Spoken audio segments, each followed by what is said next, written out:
So I'm here with Ronnie Harris from VJH Marketing. Welcome to our little booth. Thank you, Paul. It's nice to see you. Tell me a little bit about you and your business, first of all. Okay. So my name is Ronnie Harris from VJH Marketing. VJH is me. Ronnie stands for Veronica. That's most people know if you watch EastEnders. Um, so I work with ambitious companies and people who are really good at what they do, but they're not so good at looking at their sales and marketing and how they do it and why they're doing it. So they've either got a lack of resource including time as well as people.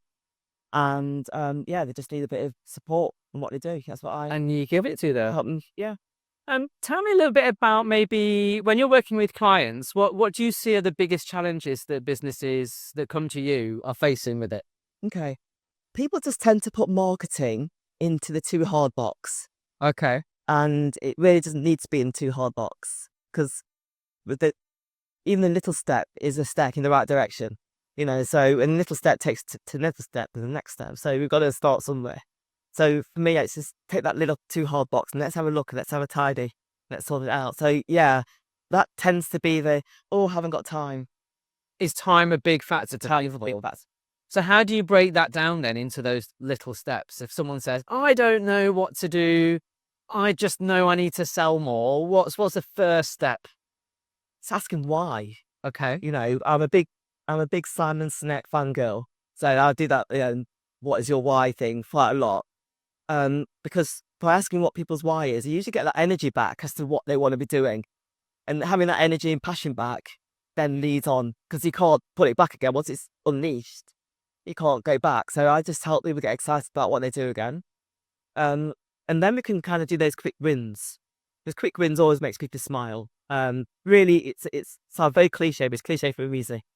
Quick wins do, just help you feel like you're moving forwards. 24 years. And a lot of people have got so many little tricks and beautiful things in their bag that they've forgotten about. They've forgotten about the great stuff they can do. And so by you bringing out that why you're doing it, sounds like you're reigniting that fire. And then do you pick like little snippets of that and say, let's talk about that more. Let's talk about that. Yeah, I mean, to be honest with you, I don't even talk about marketing when I first meet people. I talk about what their business is and why they do the business. Because there's no point even knowing what marketing to do if they don't know what the business is. So we basically look at the business, look at what they want to do. Then sounds a bit boring. The next 5 years, whatever, or whatever their goals are. And then we talk about what the marketing is and so that gets me started about the business first, and then we talk about the marketing. So then you can almost clearly see, okay, well, we need to be doing. And in my head, I might be thinking, you've got some big things to be doing here.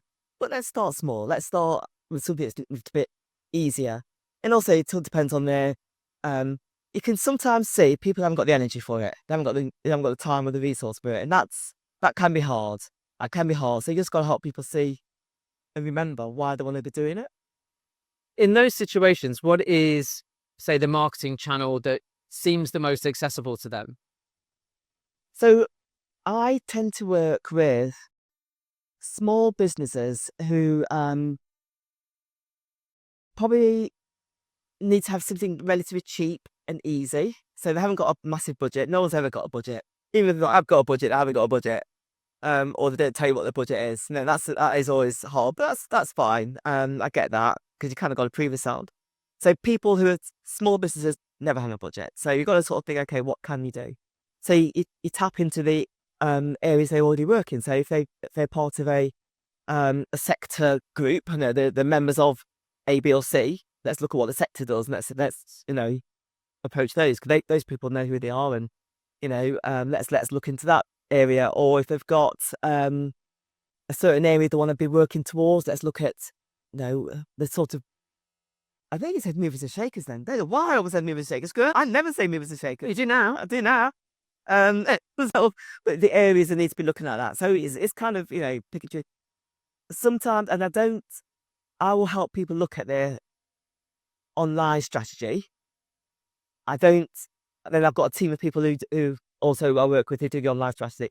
I've learned also, but the other thing as well, I've learned through the hard way. And so I also help other people find this. If it's something you don't actually enjoy doing, then don't do it. Let's get someone in who can help you do it.